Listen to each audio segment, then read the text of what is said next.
the H2 two-stroke triple of the late great Dave Schultz and Paul Gast. It's an icon. We've got so much history to discuss. Drag bikes, motorcycle racing of all different forms. We're at the Barber Motorsports Museum. Settle in, relax. Let's go.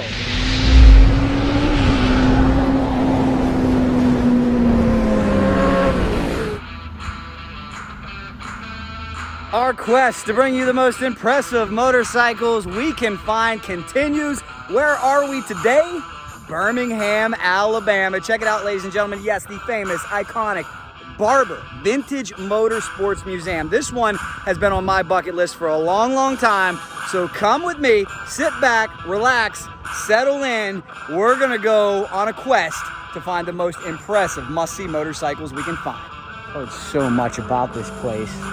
It's already impressive from the outside. Whoa, look at this. Wow. Wow. Yeah, I think we're gonna be here for a little bit. Take a look at this, guys. Right off the bat, the vintage Harley, the Indian, Triumph, Ducati. Yeah. We're not even in the museum yet. Yeah, this is gonna be enjoyable. And we know cycle drag, heavy emphasis on motorcycle drag racing. Why don't we start in the drag bike section? That's really what got me here. I wanna see what they have over there. 1992 Yamaha FJ1200. Here we have the 1990 Kawasaki Zx10. Beautiful. So this was the quickest, fastest, best accelerating, best stopping motorcycle, best sport bike in 1990. Kawasaki, congratulations. Well, how far have we come today? Oh, yeah. How about the 2015 Kawasaki H2r? This, the racing edition, totally off the charts. The first supercharged bike from the factory. Here's the street edition, 2015 Kawasaki H2r. Beautiful paint, amazing trellis perimeter frame. These things are wicked. We thought we'd see more at the drag strip. We hope to see more at the drag strip. But right now, Kawasaki still lays claim to the quickest and fastest street legal motorcycle out there.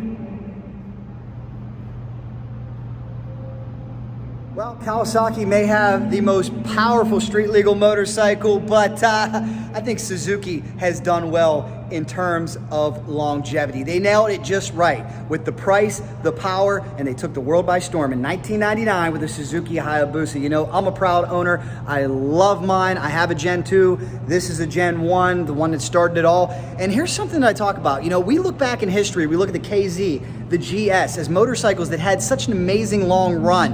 And it seems like quietly, the Suzuki Hayabusa has been here for more than 20 years, and with the Gen 3 coming out, shows no signs of stopping anytime soon. Gotta believe this is gonna go down as one of the greatest, most popular motorcycles of all time. And if you follow this channel, you know that this motorcycle single-handedly changed the sport of motorcycle drag racing. Back in the year 96, 97, if you went to a bracket race, a Pro Star race, what you saw primarily was wheelie bar drag bikes. Well then, these machines became so fast from the factory, a la the Hayabusa, all you had to do was put an arm on it, strap it, pipe, and you'd get yourself down the low 9s, maybe even the 8s. The longer the run was, the more aftermarket parts became available, and the Hayabusa is now the small block Chevy, the staple of motorcycle drag racing.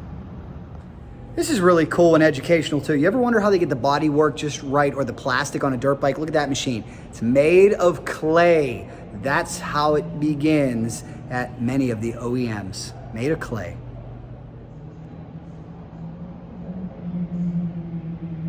And quite a variety here. On our way to the drag bikes, check it out. They've got the electric bike, the Zero SRF lithium battery powered motorcycle. So they've got vintage and they've got the cutting edge bikes. A little bit of something for everyone here, I can tell already.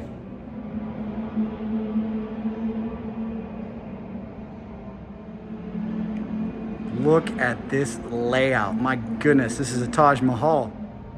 Is that cool or what? Oh my goodness. I want to go right up to the drag bikes because I know the amount of time I could spend in here would be ridiculous. So let's get up there and get that part out of the way first because I know there's a lot to see. Oh my goodness, guys, I've been to a lot of different museums. I've been to Kawasaki headquarters. I have never, ever seen anything like this.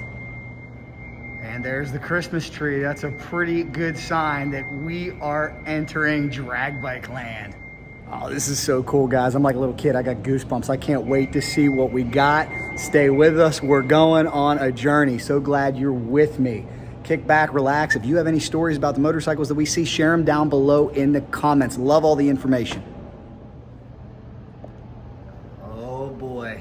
And if you've been following motorcycle drag racing for a long time, you know whose motorcycle this is. Guys, this one means a lot to me. The late, great John Myers of Star Racing, one of the greatest motorcycle drag racers of all time. This is not far from where he lived, Birmingham, Alabama.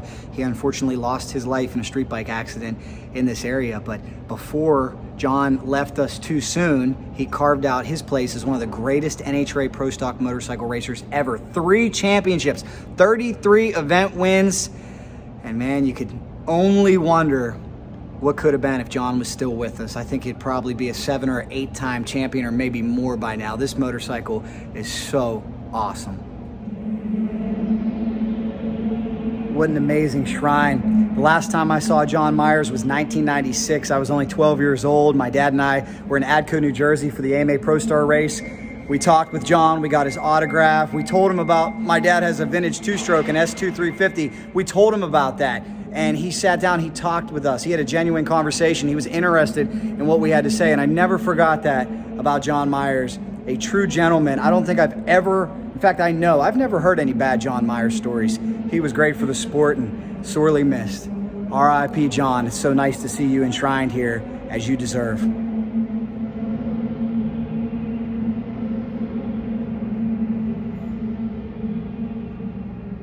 The Harley Davidson VRX-SE, better known as the Screaming Eagle V-Rod Destroyer, a motorcycle that certainly has a very important place in drag bike racing history.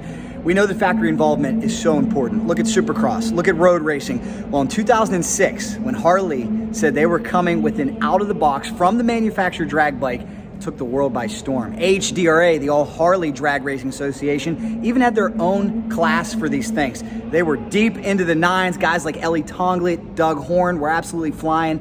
It's truly a collectible and awesome motorcycle. Hopefully, we see the factories make more drag bikes in the future. But let's face it, the reality is it may never happen again.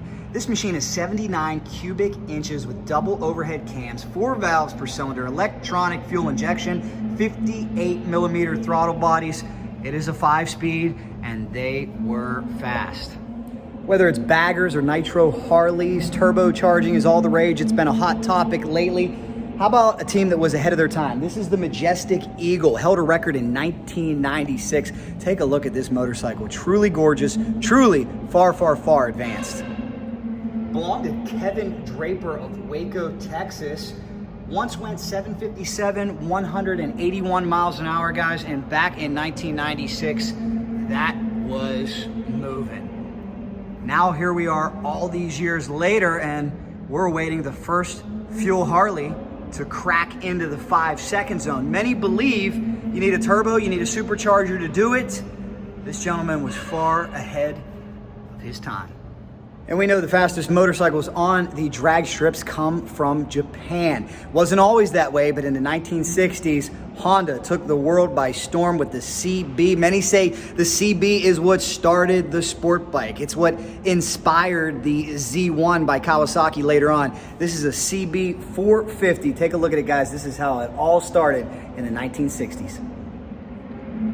Weighing in at just 258 pounds, this machine could run about 110 miles an hour in the quarter mile. Hey, you think tire technology has come a long way? This will separate the men from the boys. This is what they were doing it on back in the 60s. And if you follow this channel, you know that Larry Spider-Man McBride has proven the most dominant combination to be a supercharged 4-cylinder motorcycle loosely based on the Suzuki Gs. Well, back in the day, the 70s, they had no idea what would make the most power. Would it be a double engine, a triple engine, or maybe a Chevy engine? Is this thing exotic or what? This is the machine known as the Eliminator. 350 cubic inch V8. This thing's bad. Ran on alcohol. It was built by Fred Robinson and did a lot of exhibitions with it way back when. No radiator, no cooling system. This motor was filled with water before every run, and the overflow went into a catch tank. True piece of history. I don't know about you. I'd love to see this thing go down the racetrack again.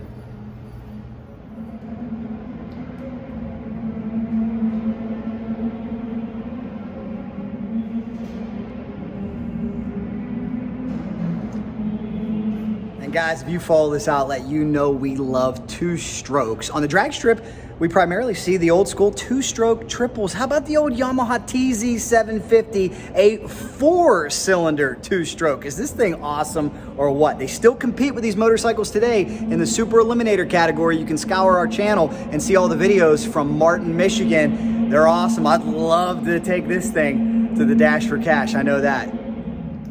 747 cc's, 4 Mikuni 34 millimeter VM carburetors. It's a 6-speed. It's got front telescopic forks, of course the rear rigid end like most drag bikes we see. And what's really unique here is stock. This machine did have a cooling system. They removed it because, as we know, not a ton of heat is going to build up in drag racing compared to other forms of motorsports. So they were looking to save weight and looking to improve the ET.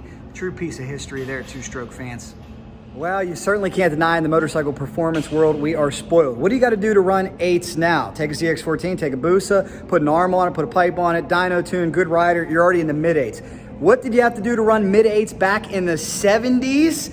You had to be wild, crazy, insane. But hey, this is what drag racing is all about, innovation and trying new things. This machine went mid-8s at 185 miles an hour back in the 70s. What made it so fast? Well, it was hand-built by Charlie Fox. And take a look at what Charlie did. A 1230cc KZ900 motor from 1975, and he put a supercharger on it. A really unique, innovative frame that helped him get low and achieve those low elapsed times that he craved. Truly wild.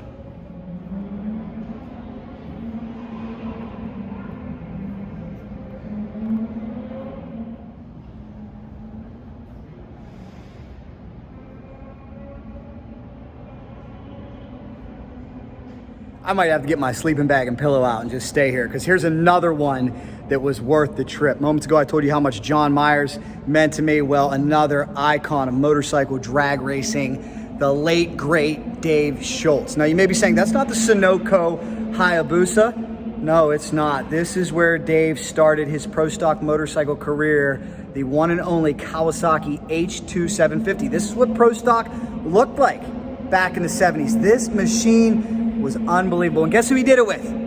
Paul Fast by Gast. If you watch this channel, you know Paul appears here a lot. He is still at it. He's still super fast. He's told us some stories from these days. And boy, just a golden era. 74 horsepower and a wicked power band. Could you imagine this thing? Put together by the great Paul Gast. It had welded up transfer ports and a bunch of sneaky tricks in here that made this machine go 856 at 156 miles per hour. Truly immaculate, truly beautiful, and would you expect anything less if Paul Gast and Dave Schultz were involved? And I talked about those welded up transfer ports. Check out the spacer between the cylinders and the crankcase. My goodness. Paul Gast, you got to tell us some stories, man. I bet you got some about this machine.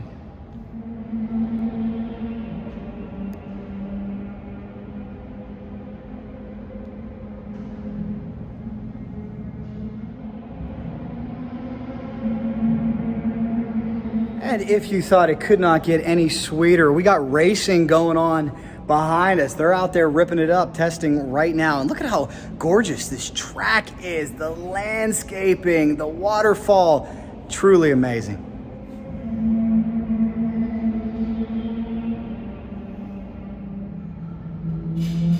And as I mentioned before, in the 70s, the search for ET, the search for power was on. Nobody knew exactly which way to go, so the double was born. This is a vintage double BSA.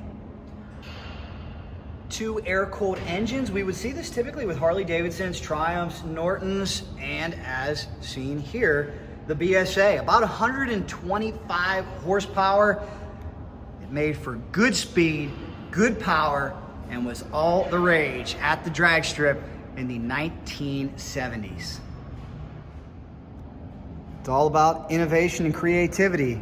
If the racers of that era could only see how far we've come now. Some of them can. They've been in the game long enough, but we know we've lost some of them, and I'm sure they would be astounded at how far performance has come.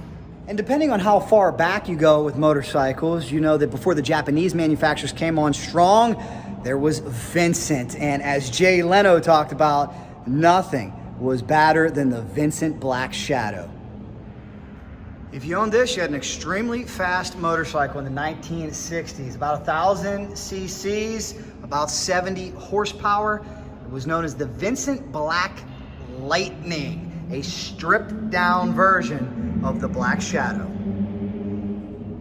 Extremely rare, and at one point it was the world's fastest motorcycle, the first to break the 150 mile an hour barrier. I ask you now, would you go 150 miles an hour on this? I'm telling you, we're spoiled today with the safety and technology.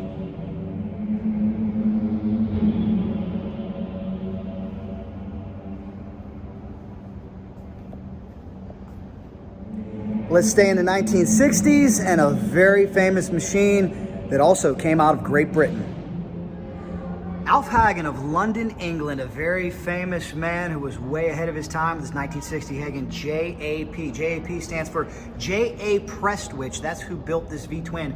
Supercharged, a chain-driven supercharger.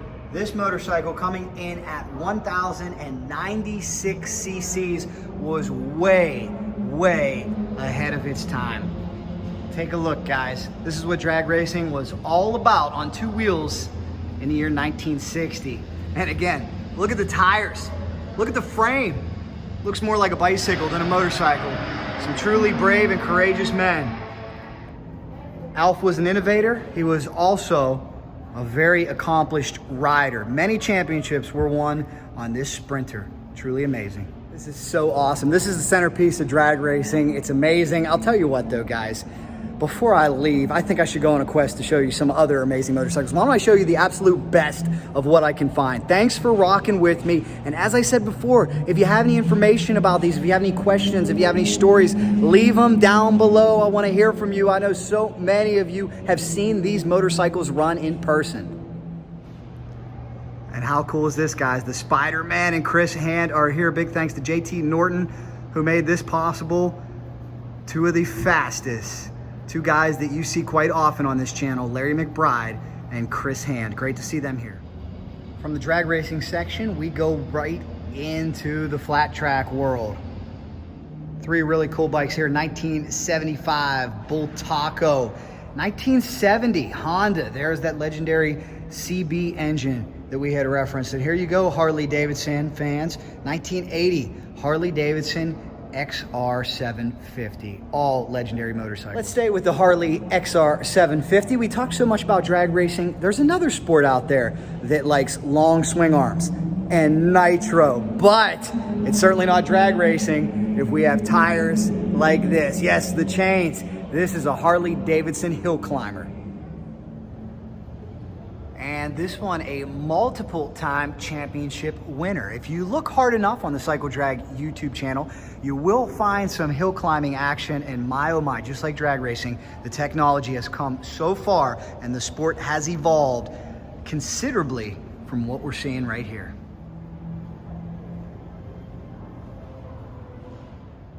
Let's go way back now. How about a 1955 Harley Davidson Khrm? I want to know who on this channel is old enough to have ridden one of these, or lucky enough, I should say. And depending how big of a cycle drag fan you are and how devout of a follower, you may have also seen some desert racing on this channel. Yes, we were at Vegas to Reno last year watching the motorcycles get ready to compete. Brand new KTMs, brand new Japanese motorcycles. Well, look what they did it on back in the 60s. Are you kidding me? Could you imagine whipping through the desert with this Norton? 1968 Norton P11, and again, I emphasize this to all of my riders of today. Are we spoiled or what? I mean, the riders of yesteryear really had some harrowing experiences, I'm sure, going through the big silt, sand, holes, and rough, unforgiving courses in the desert. This one, an overall winner in California. And just to give you a fair comparison, remind you, let's jump ahead to 2004 with this Supermoto Honda CRF 450R. Quite a bit more technology than they enjoyed in the 60s.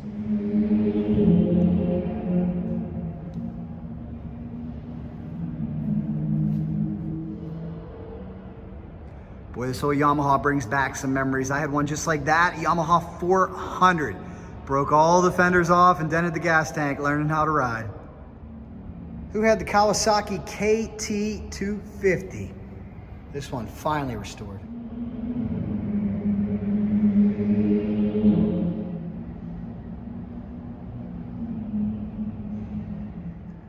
Or maybe you had this Suzuki. Before the RM, there was the RL250. This one from 1975.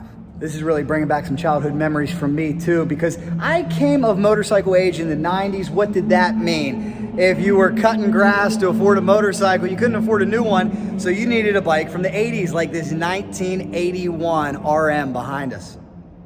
And 81 was significant because this was the last year for the air cooling. Everything went to water cooled after that. I had a 1984 YZ125. That was one of my first motorcycles. Where here was one that's legendary. I remember talking about this in the lunchroom. A 1983 Mako 490 Spider. These things were so fast, they were hard to kick. I remember one of my stepdad's friends grabbing me when I was little and saying, hey, if you can kickstart my bike, you can ride it.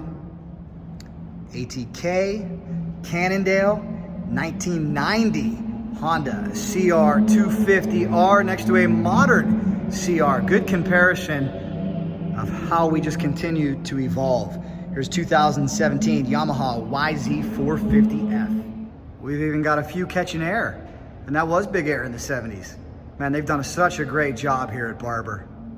All right, we're gonna get super rare now. 1972 Yankee, yes Yankee, not the baseball team, the motorcycle manufacturer. It was from John Taylor, the ex-Bull Taco importer, and he was the president of Yankee Motor Company in New York, wanted to build an awfully fast street legal enduro. Who knows, maybe Babe Ruth had one? I'm sorry, not Babe Ruth. We know the great Bambino died in 1948. Maybe Joe DiMaggio, maybe even a motorcycle Derek Jeter would be proud of. If you're a Kawasaki rider, you know on the motocross track, there was the KX. If you were an enduro rider, the KDX. Plenty of power and a truly historic and iconic machine. This one, the 1979 edition, 392 cc's, reed inlet valve, a single 36 millimeter Mikuni carburetor, telescopic front forks, twin shocks in the back. It was how to get through the woods in 1979. Did I mention this place was amazing? So amazing, I don't know, you can just sit on the couch here, take a break from looking at motorcycles, and watch some incredible racing. It's pretty cool.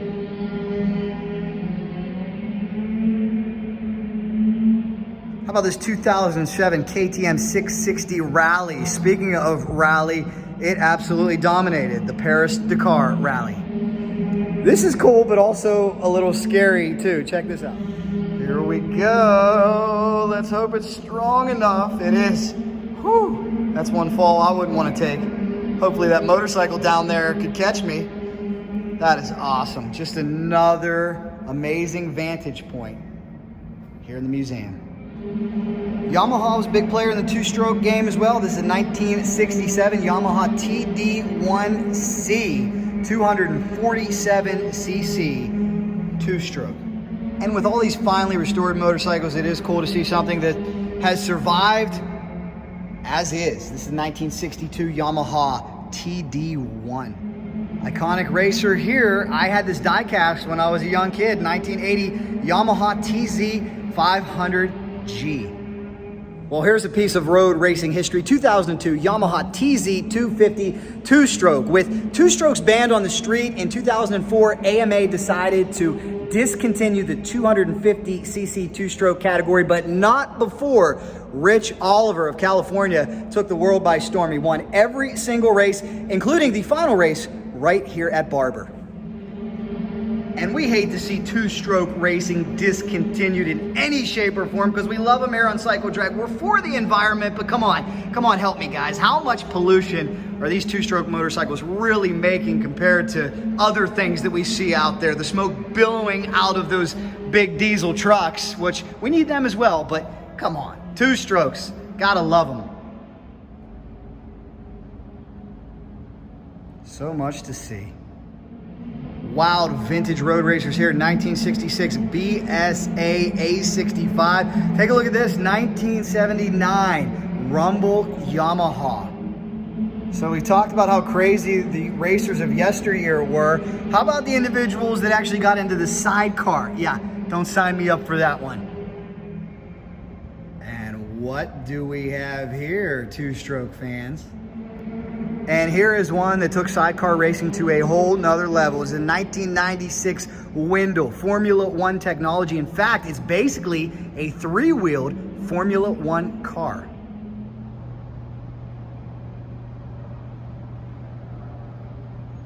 It just never ends. We can't get through here in a day. This is what Super Sport was all about back in the day. Did you know Harley Davidson made mini bikes? They sure did. This one, a 1971, a 65 Sport. Vast selection in the American and British section. Guys, for the sake of this not being a 9-hour YouTube video, we will put pictures up on the CycleDrag.com Facebook page of all these motorcycles if you'd like to head over there and check them out as well. BMW fans, we got you covered. This is a 1969 BMW R69S, 594 cc's with that one-of-a-kind, unmistakable design. 1961 Harley Davidson FL Duo Glide, beautiful. 1979 Honda CBX, the first production bike to feature 6 cylinders. And the competition between Kawasaki and Honda in the 1970s was off the charts. Not to be outdone, Kawasaki had their own 6-cylinder motorcycle, the KZ1300, only this one was water cold. Why haven't I seen any drag bikes with this engine? Does anybody have a water cold drag bike out there, the old school KZ1300? That would be cool to see. Now, I have seen them go down the racetrack in street trim. In fact, a local legend in the Pittsburgh, PA area, Dick Gumbert, had one. It was always fun to watch him race at Keystone Raceway. You could definitely say this machine was excessive, it was ahead of its time, and now a true piece of Kawasaki history. Speaking of history, they picked the top shelf for this machine, and rightfully so. There's another H2 And remember in the beginning of this video when I told you, I mentioned to John Myers how my dad had an S2 350. There it is. This one's a 1973 Mach 2 350. If you've ever ridden these things, you know they are so much fun. They weren't quite as demanding, weren't quite the handful that the 750 was. In fact, they were very popular over in Europe, but definitely one of the all-time fastest, most wicketed 350cc motorcycles out there. Telescopic front end, air cooled, 3 cylinders, 3 exhaust chambers, 3 carburetors, and hang on tight. Beautiful. Motorcycle made about 45 horsepower at 8,000 RPM. I want to know, have you ever ridden one? Let me know in the comments. Harley bagger in the year 1976. Can you believe now we've got baggers knocking on the door of the 7-second zone in the drag racing world? And some more Kawasaki history. These are incredibly rare. Special edition 1978 KZ1000, red, white, and blue. It was called the Americanization of Kawasaki. They were given to dealers, and it was to celebrate that Kawasaki was the only Japanese manufacturer that had an operating facility in the United States of America. Special fairing by Vetter. Special paint. If you have one of these, you have yourself an awfully rare motorcycle. In the late 70s, 200 dealers got to take part in a very special ride that started at Kawasaki's manufacturing plant in Lincoln, Nebraska, that went to St. Louis, Missouri for a reception, and then on to the respective dealers' headquarters. The beefy, classic, muscular, iconic 1015 motor, top speed, 120 miles per hour. And we go way back with this 1950 Indian Chief. Look at the tassels. 80 inches, back then it was the final fling for what was an ailing Indian company. Motorcycles were becoming outdated and losing sales to Harley Davidson. It's great to see the Indian name still live on today.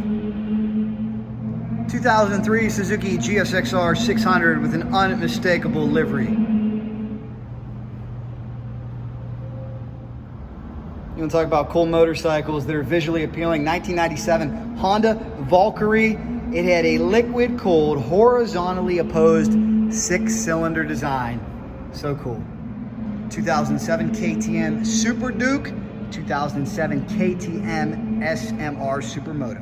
It's really amazing how trikes have evolved too. We got the old school Honda Goldwing trike, a trike these days, the Can-Am. It's the other way around. Hey, whatever you like, let me know which one you would rather own if you're into three wheels. We said we'd show you motorcycles. How about a monocycle? This is a 2012 Wheel Surf mono wheel. All right, who would do it? Come on, let me know.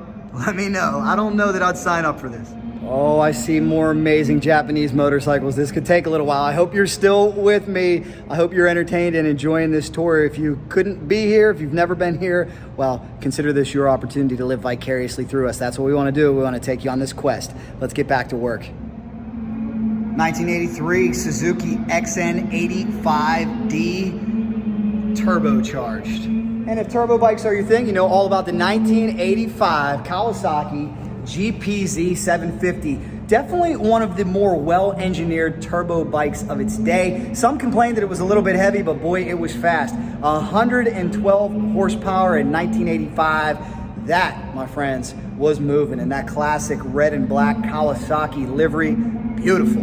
And you're a very blessed, fortunate individual if you happen to own this limited edition 1982 Kawasaki KZ1000R, a limited edition motorcycle dedicated to Eddie Lawson. Remember back then, Eddie Lawson, Rob Muzzy, they were tearing it up on the superbike circuit, and this motorcycle was to honor them. What a beautiful paint scheme, a beautiful livery. Several years later, we would again see the Eddie Lawson replicas with the Kawasaki ZRX.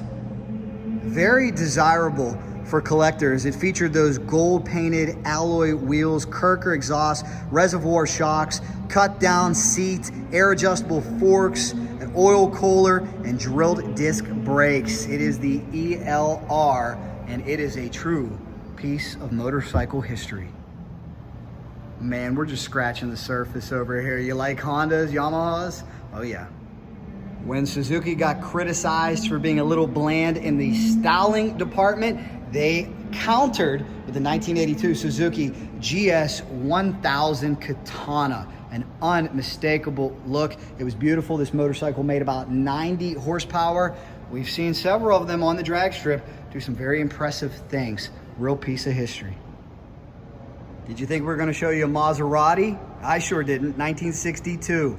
Maserati 49cc motorcycle. Look at all the vintage mini bikes here. My goodness, I got them all. And we got to send this Honda out to our good friend Lester Jenkins. Lester, if you're watching, leave a comment. He restores these machines. We got to tour his shop on the Cycle Drag YouTube channel. This one, finely restored. And when we said two-wheeled history, that includes the scooters as well. Look at this beautiful Vespa from throughout the years. The CB360 up top. Down here we have the Honda Trail 110. Oh my, yeah, if you're an F1 fan, you got to get here, that's for sure.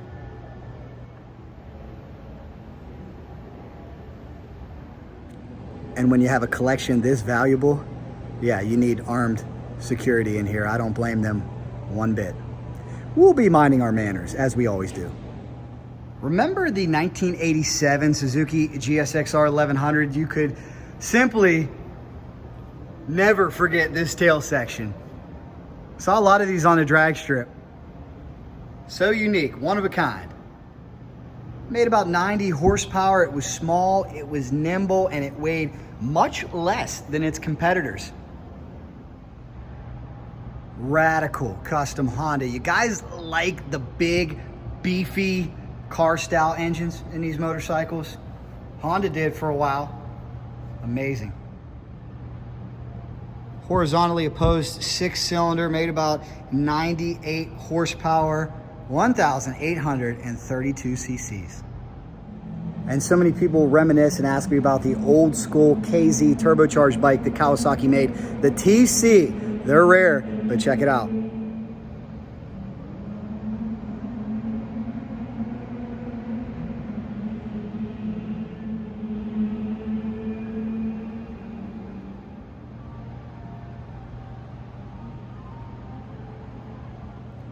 How about the RC Turbo Mystery Ship? They had one at the AMA Hall of Fame. They have one here. They're rare. Well, now I know where two of them are.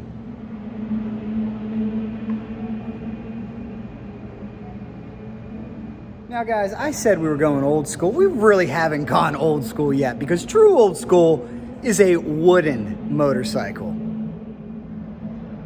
Here you go, guys. We're going back to 1885. I've asked a lot, who had one? Who had one new? Well, I know unequivocally, absolutely nobody watching this video had one of these brand new, unless there's some type of super news story I don't know about. But my goodness, guys, look at how it all started.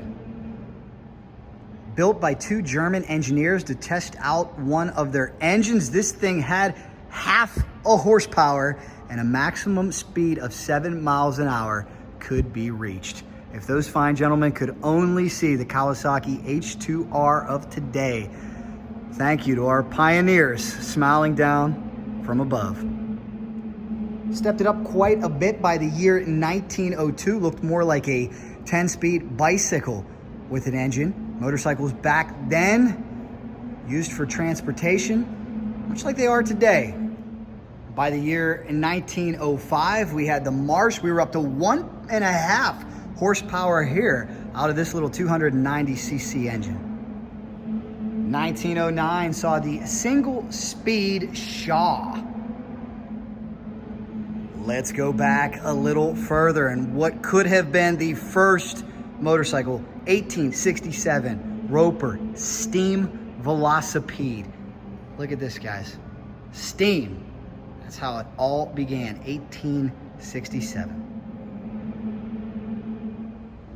And the evolution continued as we got to about 1910. Here's a 1910 Sears Autocycle and a 1912 Wagner 412. 1916 Indian and a 1917 Indian.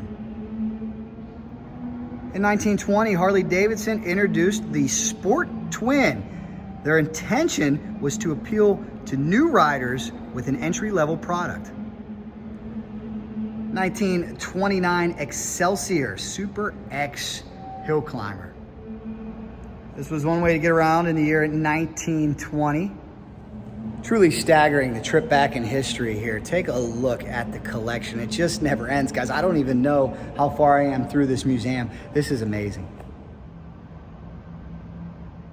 And look at this row of Indians. 1924 Indian Big Chief, 1922 Indian Scout, 1914 Indian 2-speed Taurus Standard Model, 1914 Indian Hendy Special, 1912 Indian TT, and how about this, 1903 Indian. As made famous in Easy Rider, of course, we have the chopper. This is the 1999 Harley Davidson Captain America machine. And what a cool display this is. Tribute to Daytona and some of the greatest road racing bikes ever.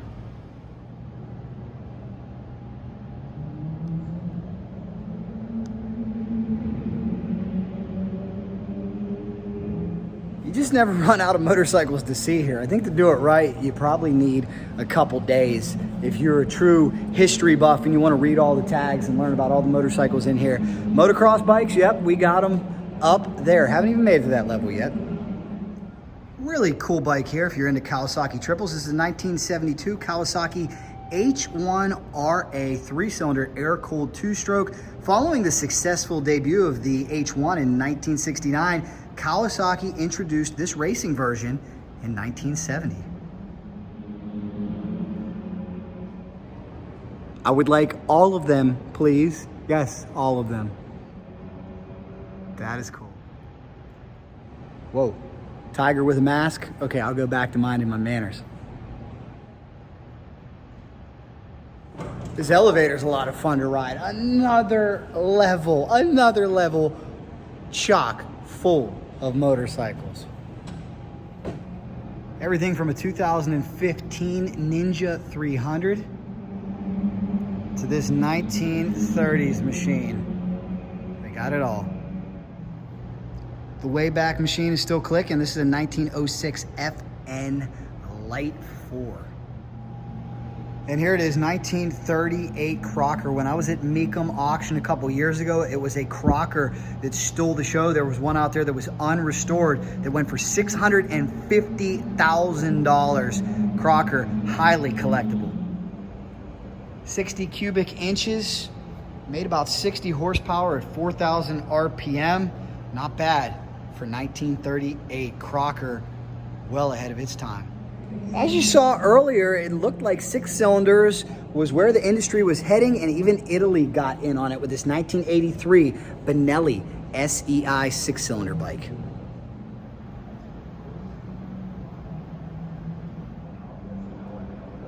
'86 Buell Rr 1000. There's no missing that bodywork. Really nice Buell section that they have here. This is the 2008 Buell 1125R. Many beautiful Buells over here. The 1998 Buell X1 Lightning.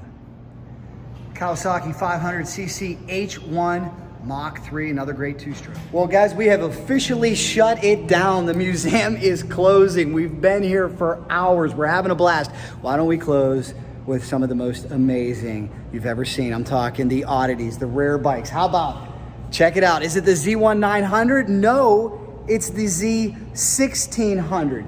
2 engines on this classic Kawasaki. How about this? 850 two-stroke? Truly amazing. They have it all, and that's not it just yet. Let's take a look at this. Remember the 1300 that we saw earlier? How about a Z2300 Kawasaki V12? Oh yeah, you gotta get here. This place is amazing. I really hope you have enjoyed this tour. Again, all the comments down below. Please, if you watched this far, let us know in the comments.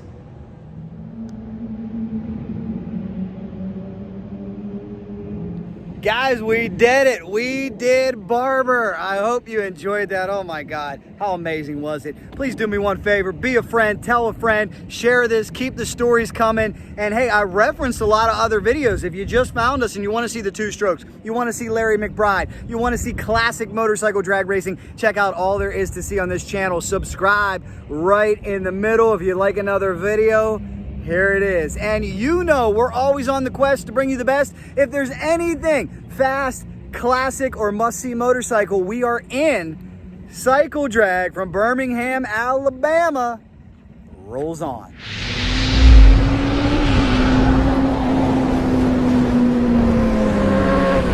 Guys, the grounds here, leaving this place, amazing.